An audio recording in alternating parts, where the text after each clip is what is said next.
I don't realize when I became the old guy around, but you look back and this year will, I think, be my 23rd AAPEX Show. Walking in that morning and seeing a room full of 1,600 people was awesome. That first day, whether it's Friday, Saturday, Sunday, or Monday that you get to AAPEX, you get a shot of energy, and it just builds the excitement for being a part of an industry that's over $500 billion. Throughout the week, it is not, you don't feel the grind. Right. You have some adrenaline pumping. This is a very, very, it's an industry that loves to hang out and chat and meet new people. This industry really defines play hard, work hard, and it's a great week from a business standpoint. It's a great week from a hanging out and having fun standpoint. And everybody's just, enjoying themselves.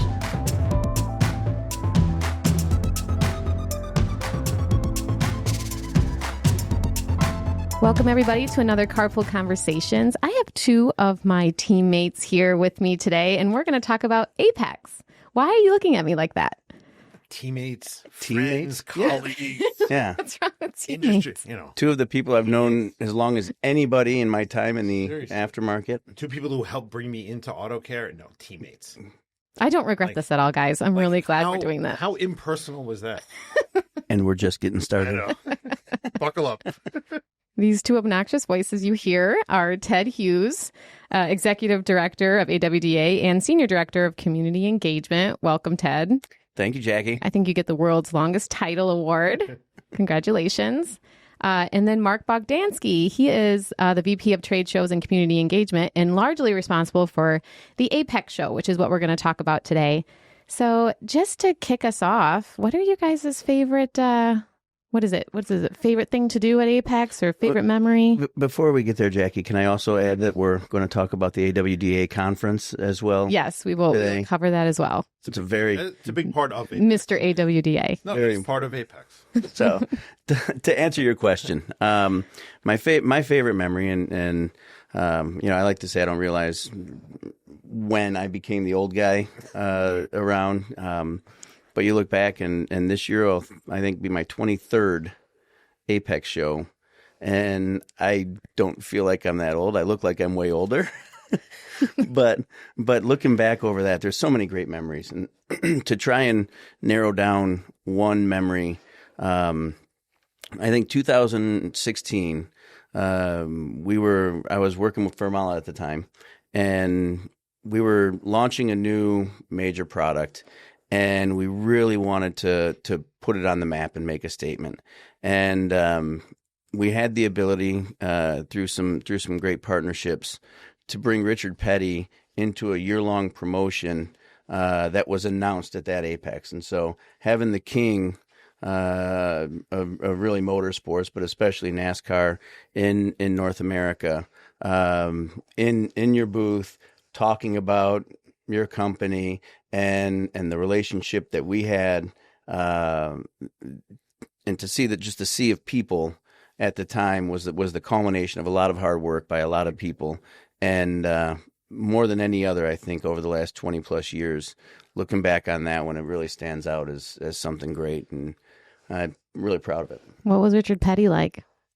As cool as could be. Is he? Cool as could be. Never met a stranger. Right? Yeah. You talk to him for a minute, and you feel like he actually knew who you were after you left, and he makes you feel good. And that was 23 years ago? No, that was AAPEX? No, that was 2016. Oh, okay. So not okay. Yeah. So mine's actually probably something a little bit similar. Thinking about it, and so when I started, one of the things that I had said to Bill when I started was I really want to kick off AAPEX with a big keynote. I want you and somebody from MEMA up there on stage as the stalwarts of our industry and everything else, and give an industry update to a big audience. And we did it for a couple of years, and then I said, okay, now we're going to take a little bit of a leap, and we're going to bring in President Bush. And everybody's like, that's crazy. It'll work. Walking in that morning and seeing a room full of 1,600 people was awesome. Like I've met, I had used President Bush and had him speak before, but seeing that audience, that room as full as it was, where it had never been that full before, it was always, You got 300-400 people maybe at a town hall breakfast or whatever. 1,500-1,600 people there. And to me, the important thing was that now Bill was going to be able to get up there and be the representative of the industry in front of all these people. And, you know, like you were saying, it was just really exciting to see everybody there for this. Everybody loved it. They've had a great time. They keep coming back. You know, we get the same number of people every year, no matter who that keynote is, it works well. And that's really, to me, probably been the best memory that I could think of as far as how AAPEX has gone. That would be memory number 2 for me. That morning was unforgettable. And it really has to make you feel good, Mark, when still this many years later, when you look back and there's been some fabulous and magnificent guests to kick off the show, but everybody points to that one. Yeah. But and to me, it was, yes, but also they keep coming back every year. Tuesday morning, that room is full now. Yep. You know, it doesn't matter. You know, we've had Magic, we've had, you know, industry folks, we've had, it doesn't matter. Like once we hit that point, everybody knew they have to be there. And they don't show up when they know Bill and Paul are going to be done. They show up to hear them. And then they hear them and they listen to them and then they see the next one. And that was really what we're trying to do. And I'm really very proud of that and happy about that. Those are good ones. I don't have I'm trying to think, honestly, I think last year was my favorite AAPEX just because it was such a different world to me. It was the first time I was working for Auto Care Association at AAPEX and literally got to run around and do the part of my job I love the most. Yeah. It never stopped. Just doing media stuff like this. It was so much fun. I look forward to AAPEX every single year. And you've got to admit, coming over to this side, because that was me 3 years ago, seeing all of the work that goes on behind the scenes that for your whole career, my whole career, we were attending as exhibitors, suppliers, attendees, and everything is always so smooth and so well run and so well planned and well organized. But it's carried out by people. And just like the Las Vegas Casino Resort, the back of house, there's so much work going on that people don't see. And it's really a credit to the team that you have, Mark. That's a great team. Yeah.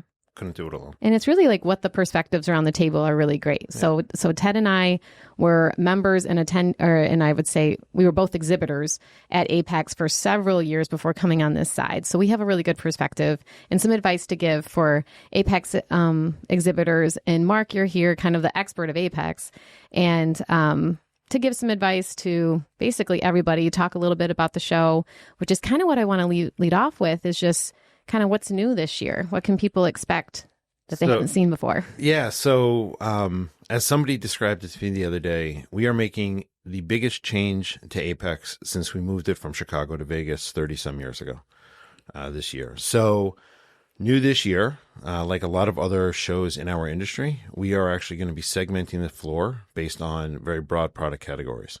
So the companies that are competitors are all going to be more or less in the same area. When attendees need to go find a product, they know they can go find them in one area and not have to walk the entire floor to try to find every single fuel pump manufacturer or whatever. They're all going to be in one area, which makes it much easier for them, makes their experience much better. And we're really looking forward to it. You know, it's going to change.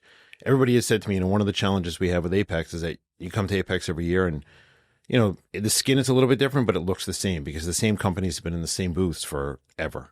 Well, not anymore. 99% of the booths on the show floor are going to be in a different spot, and it's going to change again next year. And the whole idea is that it's a brand new AAPEX every year. So that's the most significant change we're making, and it's something that our buyers and our attendees have been asking for really since the day I started. The first meeting that I had with anybody, that was the first thing the attendee said is, "Hey, can we segment the floor?" I had people who had actually handed me maps that were color-coded that they had done the work for us to say this is how we would do it, 3 or 4 different options. This goes back 9 years. And it's interesting because the exhibitors would always say, no, absolutely not. They'd fight it. You know, we don't want to do it. The last couple of years, the exhibitors have actually started to say, hey, you know what? It might be a good idea if we try this. Might be a good idea if we do this. You know, it doesn't affect their seniority. They still got to pick where they want to be within each section. And they see the value in making it an easier buying experience for the attendees. So we're really excited about it. Every major trade show around the world segments at its core, right? And AAPEX, if I remember correctly, hearing correctly, AAPEX was the biggest show in the world that did not. Yeah. I mean, every other show that these guys go to of any size, including SEMA, by the way, like literally every other show in our industry segments. So it's not something that people weren't used to. Yeah, that's a huge change. So exhibitors are going to be potentially right next to their competitors. Absolutely. So that's the big one. Yeah. And, you know, to think about. And we have a lot of exhibitors who are really excited about it. Like, you know, they want to be able to show how they're different and better than their competitors. And just because you're used to seeing something from company A, well, we're better. And now we have a chance to show it, improve it, and everything else. And there's also not like I feel like it keeps that facade about being in the back of the room. Right, because there is no back of the room when it's segmented like this. That is a phenomenal point. Yeah, you know, you're in segments now. There is no back of the hall. There is no great spot on the floor because everybody is going to come find you because they got to come to that segment. You know, every segment is going to be busy. Every segment has major companies, and so we're really excited about how this is going to work. So what happens with some of the companies like Mala or you know some of these larger suppliers like maybe like a Bosch or a Dorman who have like lots of different product categories? Yeah. So they, you know, it's a great question. That was probably the number one question we got from all of the major companies was, hey, you know, I do 15 different things. So we gave them options. We said, look, you can do multiple booths. We're not asking you to spend more money, but you can get multiple booths if you want. Or look, we're segmenting the floor, but the size of the floor hasn't changed. Right. And so if you take Bosch or Mala or Dorman or whatever they are, people are going to find them. Whether you're in the section right next to where they thought they would find you. And most of them, you know, they selected the section that they thought they belong in. If there was one that we thought maybe didn't quite fit what we expected, we would call them and have a conversation with them, make sure they're in the right section because we don't want them to be upset with the section they're in.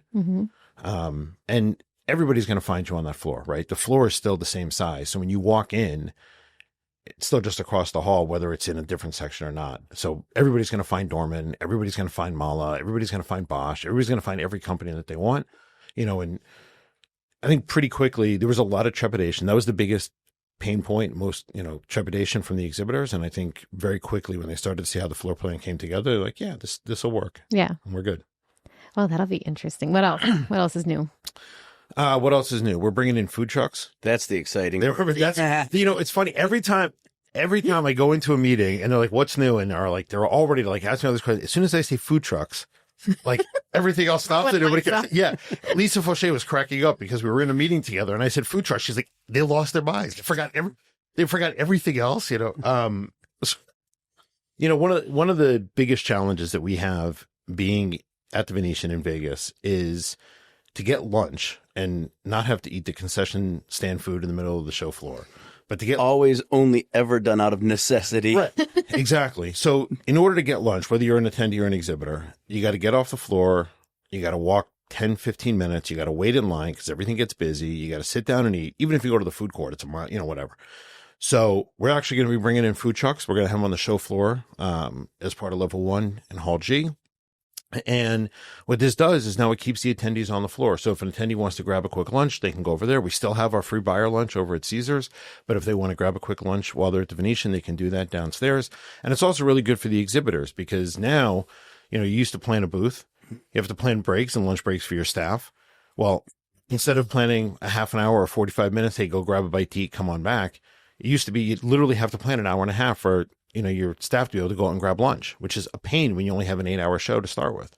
So now it makes it a whole lot better for them. They can go downstairs, grab lunch. And while you're sitting in this food court area, we're going to have, you know, it's going to be fun. We're going to have picnic tables and, you know, it's going to be a fun area for people to kind of hang out and network anyway.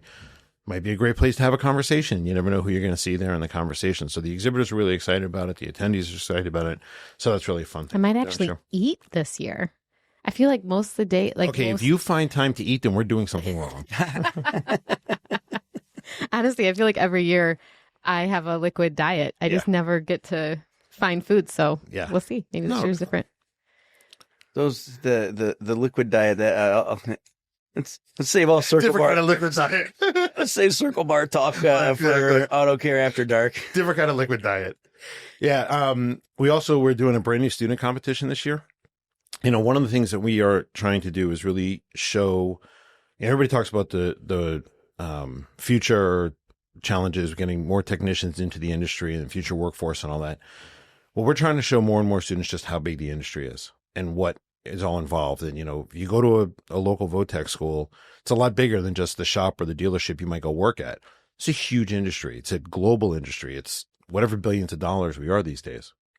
And so we're actually doing a student competition where we're going to be flying in 8 different teams of students from around the country, putting them up for the week in Vegas. We have a competition Wednesday morning at 10 o'clock. They're going to disassemble and reassemble an engine. We've got some celebrity judges. We've got some great prizes for them. Milwaukee Tools has donated some great toolkits to kind of help get them started in their career, to help let them save some money when they get started. So that's really exciting. We're going to be bringing in them, so they can kind of see everything that's going on. So that's another thing that's new. Yeah. You mentioned something with the lobby. Yeah. So, one of the things, again, going back to that whole, we're trying to change what AAPEX looks like in the feel for it. Mm-hmm. One of the things, again, the exhibitors said, stop taking the attendees off the show floor. And one of the draws off the show floor was we always had our stage in the lobby area. And so we're removing that stage. We're bringing that stage onto the show floor. So that way, if attendees want that content, they have to stay on the floor. And again, you don't think about it, but it's, hey, if I go out to the lobby for a session that I want to do, well, I'm that much closer to my room. I'm that much closer to a Starbucks. I'm that much closer to not having to go back on the floor or whatever. And then you get distracted and you go away. And, the idea is we have 3 days of business, right? It's a business show. Everybody wants to go do business. We're trying to keep people on the floor.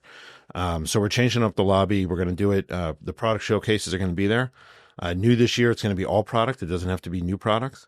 That's one of the things the exhibitors have asked us for. Featured products, exactly. It's one of the things the exhibitors have asked us for. They say it's new 1 year, but it's still a great product. We'd love to be able to showcase. So we're going to have those out there for people to be able to look at and see, and they're going to be broken up by segments so people can kind of get an idea. Oh, I want to go check this out. Yeah. Where on the floor are they?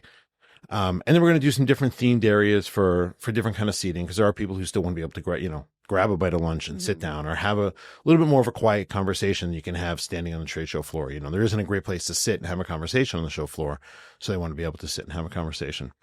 So that's going on in the lobby. I feel like there's a million new things. Well, the other one that I thought was really cool was the happy hour. Yes, thank you. So again, one of the things, we have a lot of exhibitors. Mall is a great example. They used to do this every year. There's a lot of exhibitors who are doing happy hours in their booths every year, every day, or someday, whatever it is. But not everybody knows about it.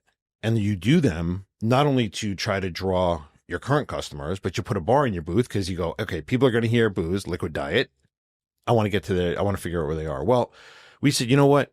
You tell us, we're going to do this thing. We're doing what we're calling a booth crawl from 3 to 5 every day on the show floor. You tell us you're going to have a happy hour, and we are actually going to print out a map with a list of the companies and show where their booths are for everybody who's doing a happy hour that day in their booth. It doesn't cost the exhibitors any extra money. We're not asking anybody to do a happy hour if they weren't doing it. But if you are, let us help promote what you're doing. Let us help sell what you're already out there trying to get out there. So that's a great change. Yeah. Because even though I was always an exhibitor, I would always walk around trying to find the happy hours too, like the network part of it. And it is kind of just like you walk until you see one. And then and there's some other, small little surprise and delight things that we're doing that we're still working through to make it a little bit special, whether you're an exhibitor or an attendee. We are bringing back the water. So I drink a ton of water, and every time you go to buy a bottle of water at the Venetian, it's somewhere between $10 and $12. Mm-hmm. Well, we put in water stations last year, and we're going to put in more this year. Mm-hmm. We're giving out free bottles, fill up the water, go fill it up. Now you're saving money. The company's saving money. Everybody's happy. Better for the environment. Exactly. It was a big deal. So it was it's not new this year because we did it last year, but it's something that we're still out there, magnifying, because I think it's really important for everybody to know. Yeah.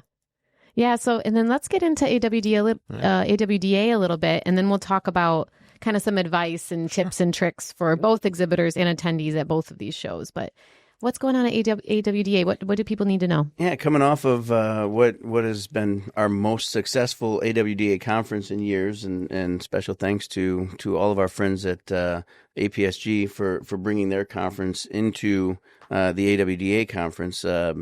Very successful. This year, we just look to build on that success, and I think that 2024 served as an excellent reminder for maybe some distributors or even some suppliers that may not have participated in the last few years, or 10 years ago when was their last time. It was all the same, and it was a waste of time, and meetings weren't good, and there was a lot of that.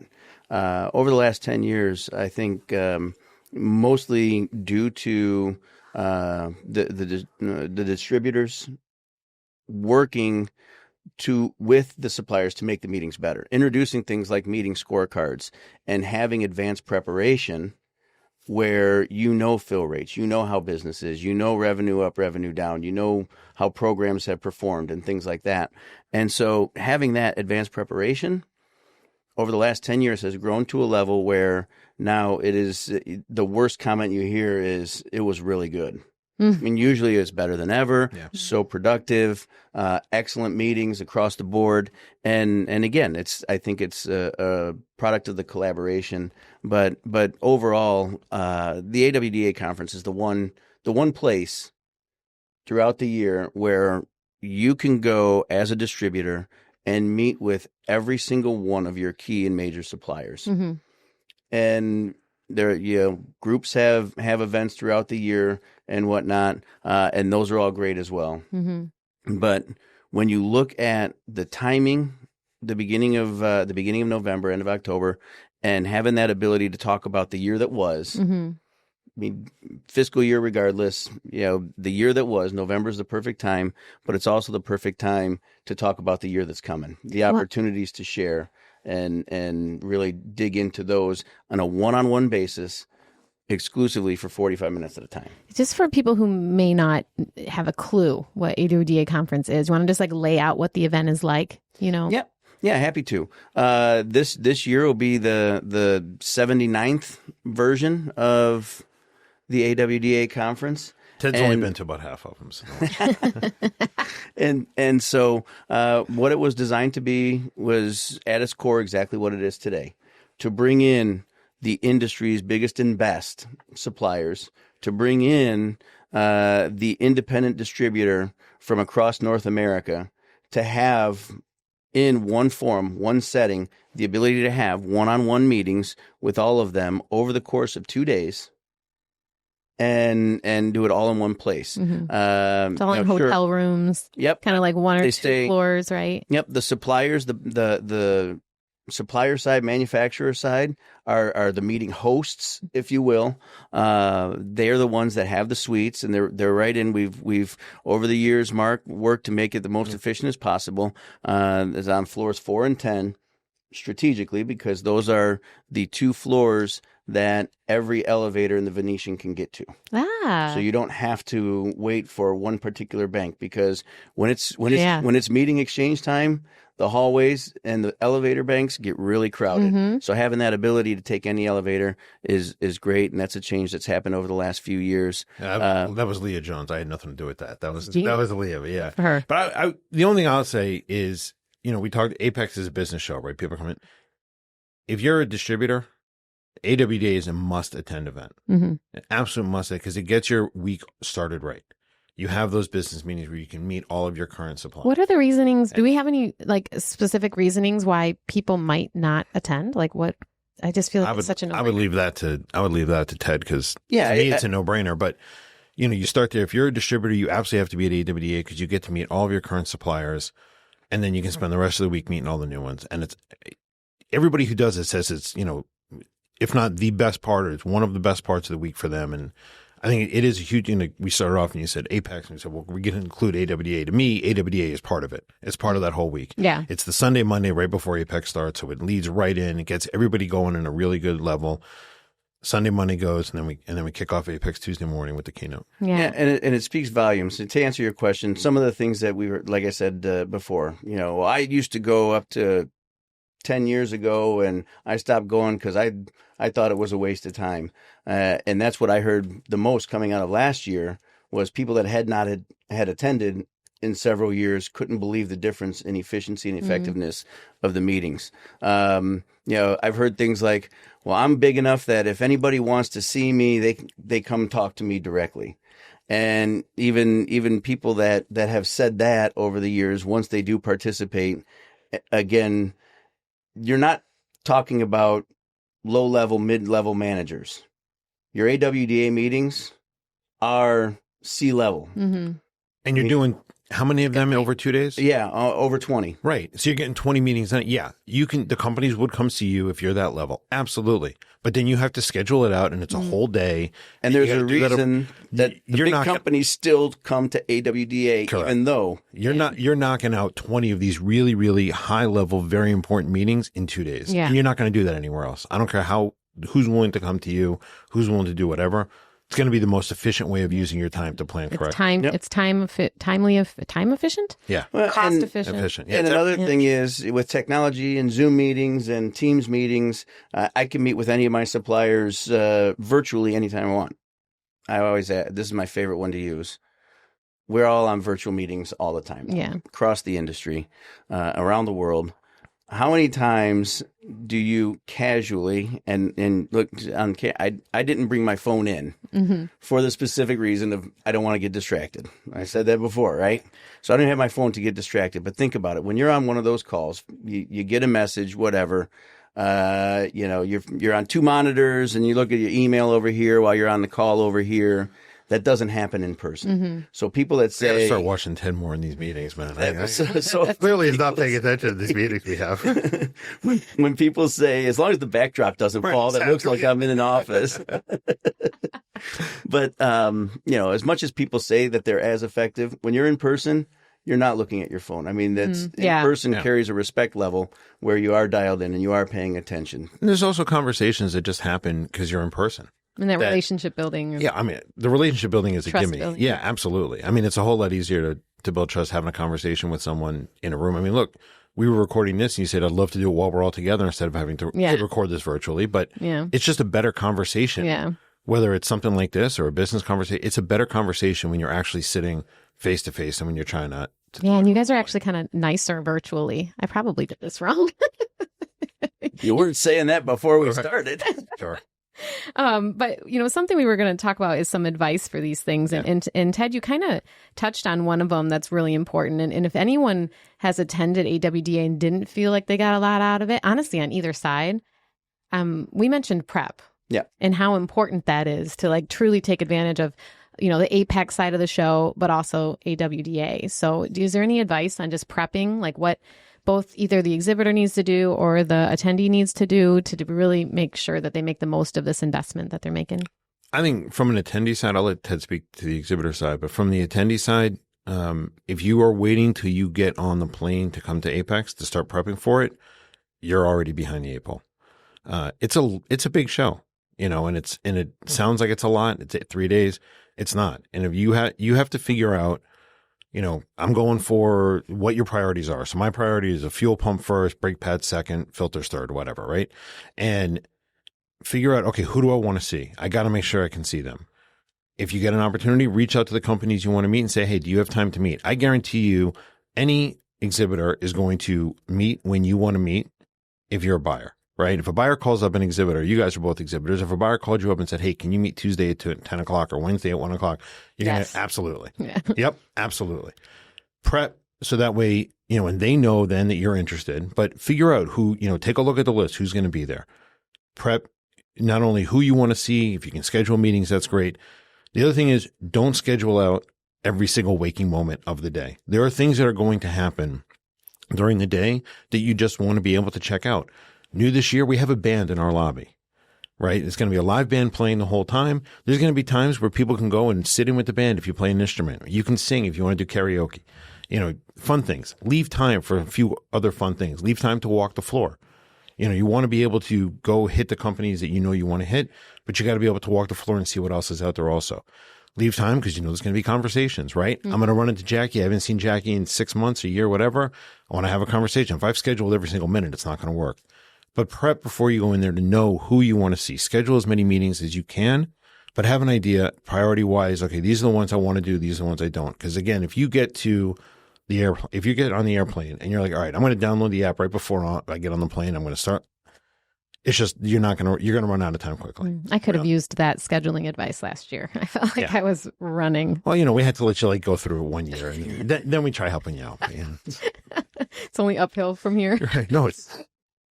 If you can make it through the first year, we figure out if she'll stick around, we'll help her out now. What about you, Ted? Any advice that comes to mind? Yeah, I think Mark hit on it with preparation, but preparation from an exhibitor side can be a little bit different. I mean, the week starts with AWDA, and distributors want to walk in and sit down for 40 minutes with a supplier of theirs that's on the ball. Mm-hmm. Even if the performance level isn't, that's the reason for the meeting. We're going to talk about performance level, or we're going to talk about marketing programs. We're going to talk about discounts and rebates and any of that stuff.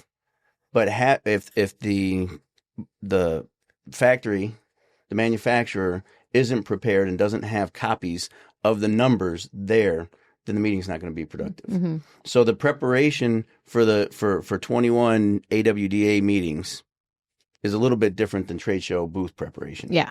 So typically it's done by the sales team, account managers. The companies that are on top of it are reaching out 2 months ahead of time, making sure that the individual account managers that may or may not be attending the show, but they call day to day on the distributor, they're getting the full issues list and they're able to tackle those in advance. So it's a more productive meeting. Mm-hmm.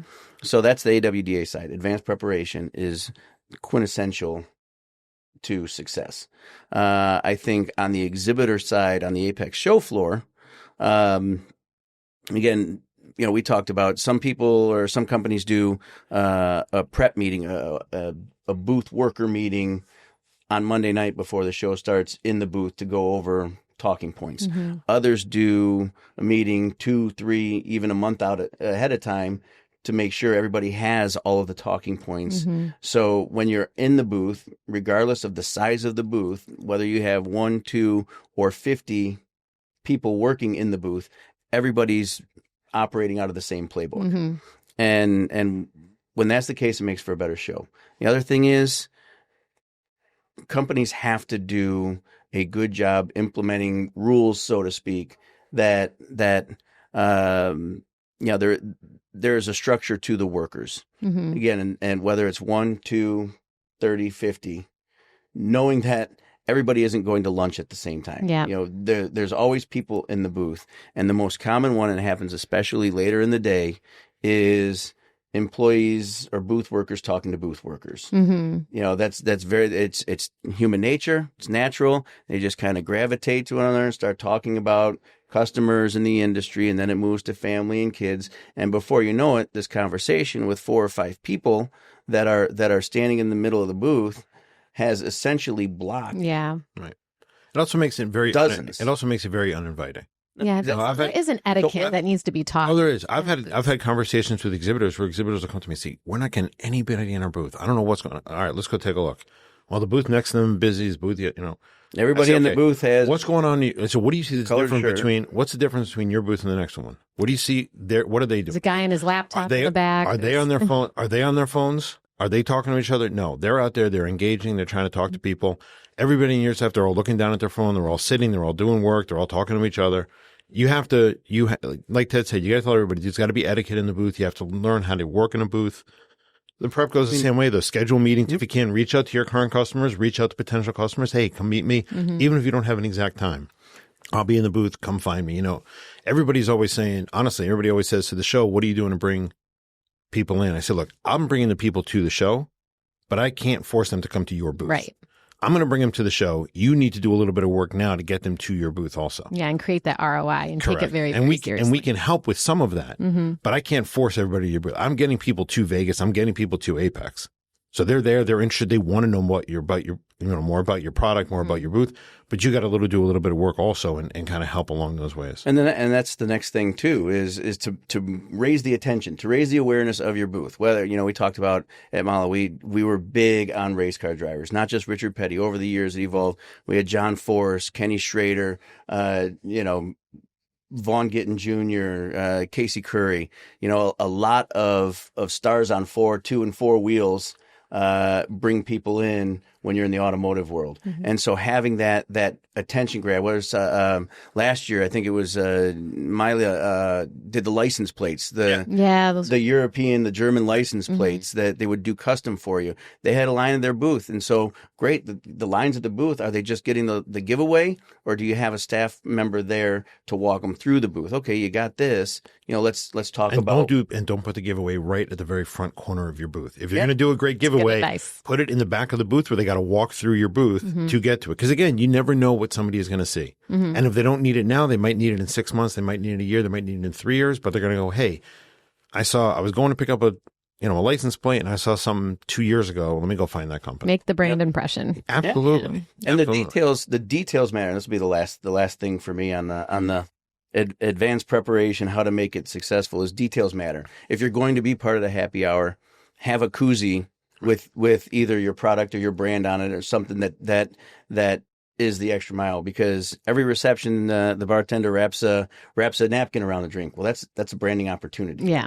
And so those little details and understanding how the minutia works is where you really make a difference and make memories. And that's where you don't have to be a big company to do a lot of this stuff. Okay, I don't know how much it costs to do branded, license plates. That might have cost a little bit of money, but there are very simple things that smaller companies can do also. It really is figuring out what you can do within your price point, within your reach and everything. The other part, it's not prep, it's the other side of it, is the absolute need for follow-up. So there is a ridiculous statistic out there that in trade shows, not AAPEX, but in trade shows, 89% of leads are never followed up upon. Well, the exhibitors, if you say to an exhibitor, what am I doing there? The number one thing they're going to say, it's either going to be, meet my current customers or try to meet new customers. Well, if 89% of the potentially new customers are not being followed up on, then you're not doing your job either. And I can't tell you, as I'm walking through the show at the end of the day, AAPEX is still very heavy business cards. We have the scanner and you can scan a badge and get that information. And which I always think is great, because if you scan them, you can have an email go out to them every night, the night that you met them, right? If it's Tuesday night, you have a simple email go, hey, great to meet you. We'll follow up next week. Or you put in some notes and you follow up the following week. But even if it's a business card, I cannot tell you how many business cards are left on the show floor when we're walking around. And we just see booths getting rolled up with tens of thousands of business cards, which is, I just don't get it, honestly. And it's every trade show, and I do not understand why. If you're going to invest the money to be there, and again, I don't care if you're in a 10 by 10 or 100 by 100. If you're going to invest the money as a company to be there, why aren't you making sure that you're following up with the people who actually want to do business with you? And so when you do that, get the lead. If it's electronic, if it's a scan lead, you can put the note right in there. It doesn't have to be a big note. You don't have to write an essay. You don't have to write what their order is going to be. Just a simple note. Hey, saw Jacki, interested in fuel pumps, follow up next week. If it's a business card, same thing. Take the business card, write on the business card, interested in fuel pumps or whatever it is. If you don't do that, even if, people run out of business cards, they don't have the scanner, whatever, take a small little notepad. Just keep, you can get them now in Staples for 50 cents and you just keep it in your pocket. Jacki walks away. Met Jacki, crazy lady, but she wants fuel pumps, and just things that'll help you remember so you can follow up with them later on. But again, you have to, again, we can only do so much as a show. We're going to bring these people. We're going to get them. These buyers want to talk to you. If they're coming to your booth, it's not just to get a tchotchke. They're coming to your booth because they want to get to know who you are as a company, whether it's something they're going to buy right now or something they're going to buy in 3 years. It's a long process, right? This is not an immediate gratification, but you've got to follow up, because the other thing is that if I'm a buyer and I go to Mala's, well, I don't want to use Mala because they're bad. They always follow it up. But if I'm a buyer and I go to a booth, and I have a really good conversation with the sales guy, and I say, great, you know what? Follow up with me next week and, we'll talk. And then I never hear from him again. Well, I'm not going to reach back out. I'm the buyer. You're supposed to be kind of trying to sell me, right? It tells you everything you need to know about doing business with that company. Really. Exactly. And if they're not going to follow up with me, great. So then when I actually want to go buy it, I'll just take them off the list and I'll go to a competitor who's going to follow up with me. And if you're not following up, your competitor will. And well, usually. But again, it is absolutely crucial. I don't care how big a booth you are, have some kind of plan in place to follow up with the leads within a week. So this way they know you're important. You met them last week. Again, it can be an automated email the night after the show. It can be something the Friday when the show's over. It can be something Monday when you get back because it was a long week, whatever it is. Start the conversation, keep the conversation going. There's a lot of really good business that can be had. People are just not doing it for some reason. Yeah. And I would just add some sales advice is don't feel like you talk to, there's all kinds of people walking that show, big guys and little guys, right? The little guys are important too. And that all adds up to a lot of sales. The little guys are going to be big guys in a few years. Exactly. The way that things are being acquired and stuff like that, you never know what could happen from those relationships and that follow-up. So I had a conversation with somebody who is now pretty high up in a company. And I said, do you work with this company? And they said, no. And I said, why not? They said, because when I got started, they wouldn't give me the time of day. And that told me all I needed to know is as I've moved up in my career and I'm now making buying decisions, if they're not going to give me the time of day when I was getting started and trying to learn, he said, I went in the booth and I said, look, I'm new to this company. I'm new to the industry. Can you kind of talk to me about your booth? And I kind of blew him off. Yeah. He said, well, that kind of told me all I needed to know. So when it came time to actually have to go buy something in this product category, I'm not talking to that. I hope leaders and managers' ears like perk up hearing this stuff, because one guy, when you say they don't care about their customers, it could have been one dude that didn't do his job, and that person's impression is that whole company. And then he starts care. talking, and everybody talks, especially in this industry, right? Yeah, exactly right. You do business with company A? No. Well, why not? They have better pricing because, and they tell them what happened. Well, you don't know who's going to hear. You don't know where this person's going to go, the next company or whatever. And, be follow up and be a polite person, I think. Yeah. I think common courtesy, but and if you're a global company, have a translator. Well, so that's a great point also. And that goes back to the prep. One of the things that we've heard the last couple of years is, it's a very heavily international show. Mm-hmm. And one of the things we heard is, I really wish that we as exhibitors could know what languages or what countries people are coming. Because we would always say we're having the following countries, but they say, what languages do you think people are going to be coming from, or what language, so that we can have people in the booth that can speak to that language. So new this year, we added a question on our registration. What is your preferred language? So this way we can say on our website, and as we're getting more information, we're putting it up on the website, hey, we're expecting to have buyers who speak, language A, B, C, whatever. Again, not every company is going to be able to have a translator of everything. But if you're a company that does a lot of business internationally, and you're wondering who's going to be there, and they say, okay, you know what? It might not be such a bad idea to have somebody who speaks, this language. I'm talking about get your sell sheet in a couple different languages. Exactly. At least. Exactly. Yeah. Or at least have a business card there for somebody who can, okay, you know what? We don't have anybody here who speaks Russian, but, John does, and here's John's card, and he is expecting your call. There you go. Yeah. And then you tell John, hey, reach out to this person. John's back in the office. Reach out to him today. Mm-hmm. Because he wants to. So I think that's also crucial. Mm-hmm. Yeah. And before we wrap up here, let's talk a little bit about some of the, after show, I guess, activities, some of the networking available, community events, there's educational events, anything specific that we want to make sure. Yeah. I mean, I would say I'll let Ted talk to it, but we have all of our auto care communities are meeting in some way, shape, or form during the course of the week. We have a great booth on the show floor where we have all of our communities, and it's really the central place for everything from auto care. Mm-hmm. We have our government affairs folks talking about the latest stuff on the Hill. We have our standards and our technology stuff there. We have all of our communities there. It's really a central place for everybody to come hang out and learn more about auto care. We have our member center where you can go, and if you need to make meeting space, again, you can reserve those meetings. Talk about prep. You can reserve those meetings usually about 2 months before the show. We open it up. We have 7 or 8 rooms there, different sizes. So if you need a meeting for 2 people or a meeting for 6 people, come. You're an auto care member. Come use our member center. Mm-hmm. There's coffee there. There's coffee there. Tip. Yes, it's part of the liquid diet that Jacki's on. As much coffee as possible.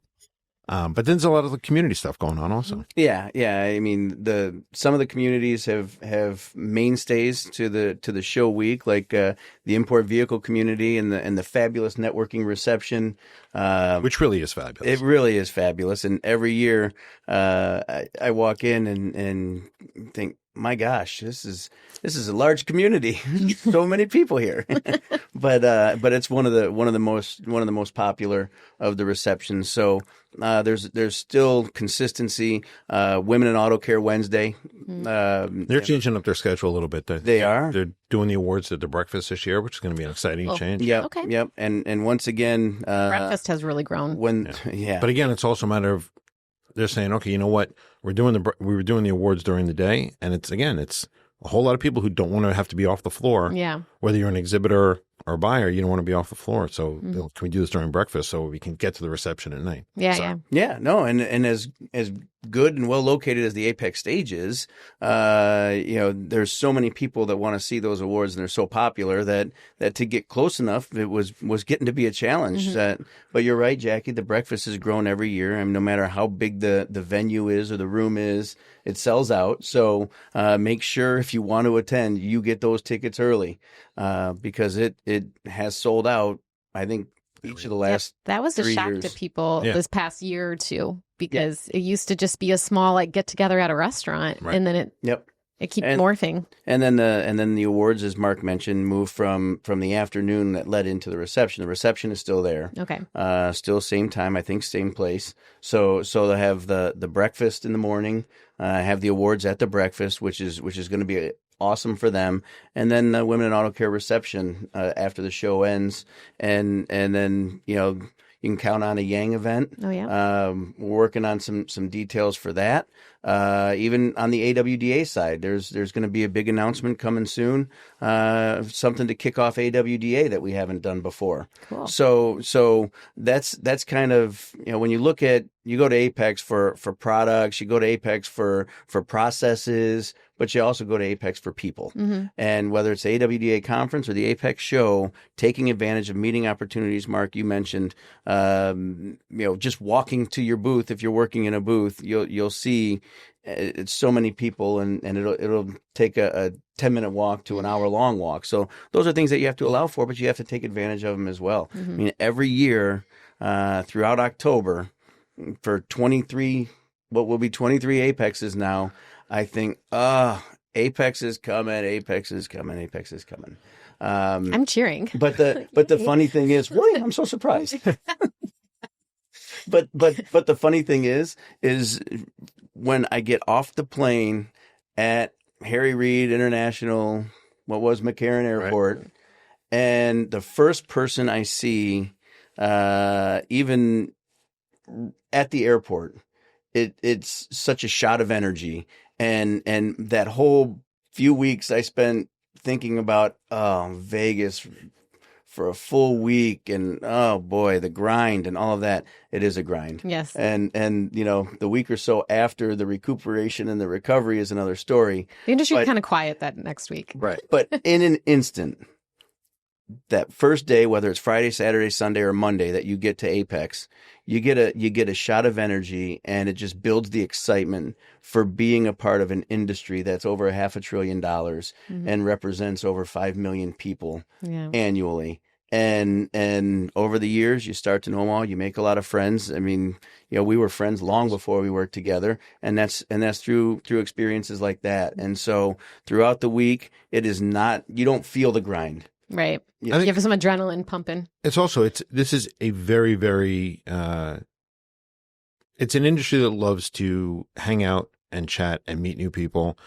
It's not just about the trade show. There's stuff that goes on off the floor, joking on the Circle Bar before. There's a cigar bar at the Palazzo. Every bar that you go to around, there's going to be people there from the show, and they're very inviting. Mm-hmm. Everybody, have a conversation, hey, Jacki, do you know Ted? Mm-hmm. Come on, grab it, and it's just a great opportunity. One of the best things about AAPEX is it really is the best place that everybody gets together Mm-hmm. every year. And you get to see people you might not have seen them in a year, but you get to catch up. And it's a very inviting, very friendly, believe it or not, very friendly community. Yeah. The other thing I would add along the same thing is the keynote breakfast. So I mentioned before, President Bush, we've had Magic this year. We're having Wayne Gretzky. And he's gonna talk about a great one. A great one. Oh. And, there are a lot of people who are very excited about this, right? Whoa, that's very cool. And it's going to be a little bit different than Magic. It's not so much the audience interaction and Q&A, but he's going to talk a lot about what it takes to become a Hall of Famer. Not everybody can be gifted with the talent that he had, but he also worked incredibly hard. And he's going to be talking about what it takes to become a Hall of Famer within your industry. And we're actually going to be doing some stuff where on social media, you can ask him questions that we're going to record ahead of time.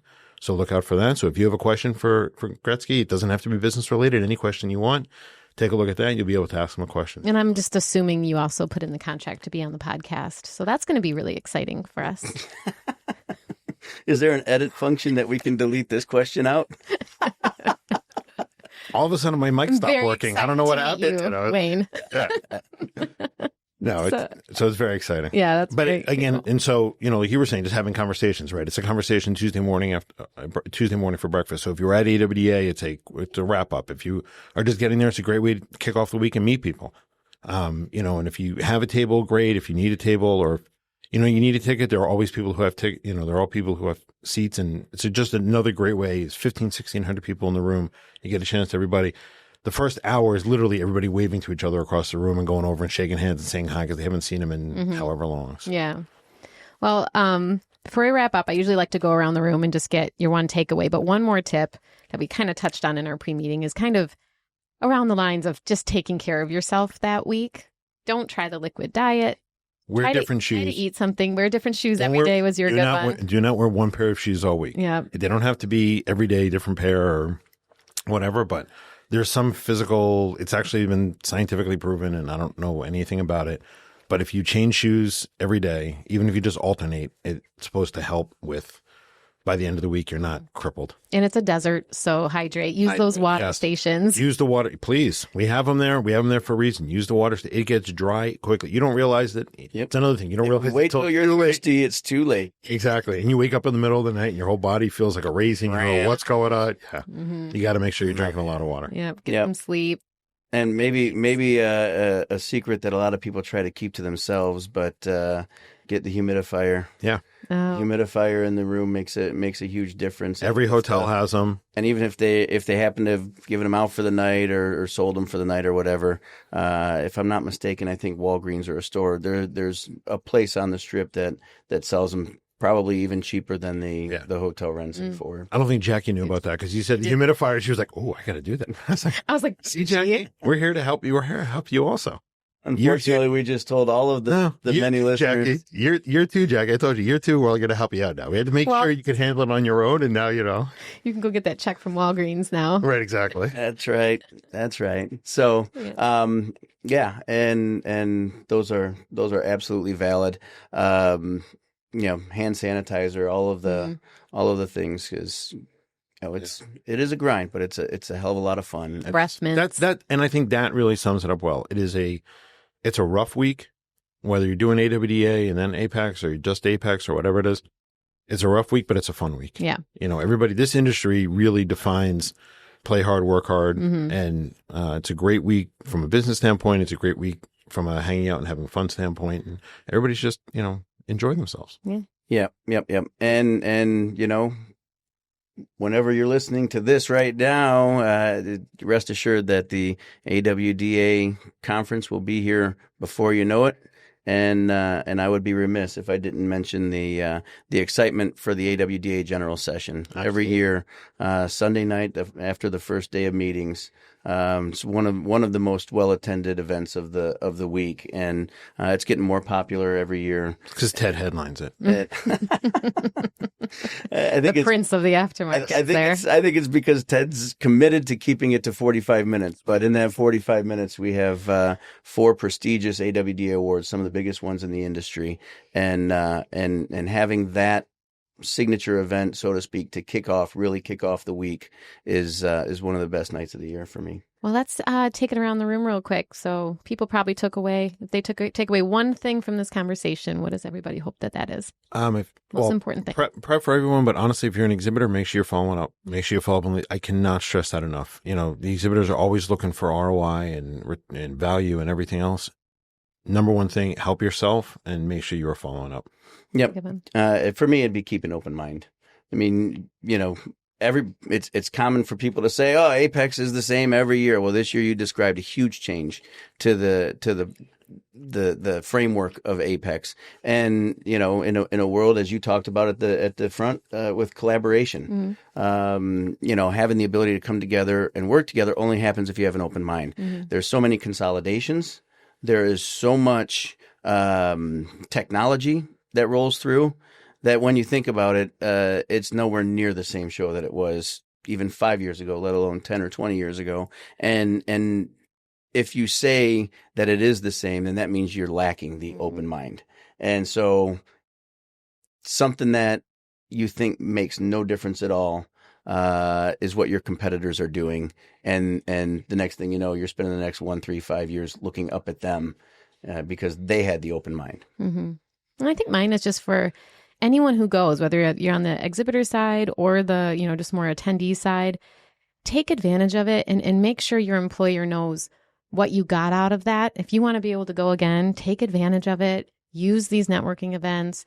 get up early, go to the breakfast, meet the people, make sure you kind of summarize that up for your manager too, and just say, that's a great point. This is what I learned. This is everyone I met. Like, such a good experience. Thank them for sending you. Maybe they'll send you again. Yeah, I think that's a great point also. Yeah. Well, thanks, guys. This was a good Jack, one. you got through this. So This is so bad. Yeah, you guys got through this. You guys, your picking on me was minimal. It was more in the pre. Once you turned the camera on, we kind of had to, be a little professional. Yeah, but thank you, Thank you, Jackie. Jackie. And we can't wait to see everybody. Yeah.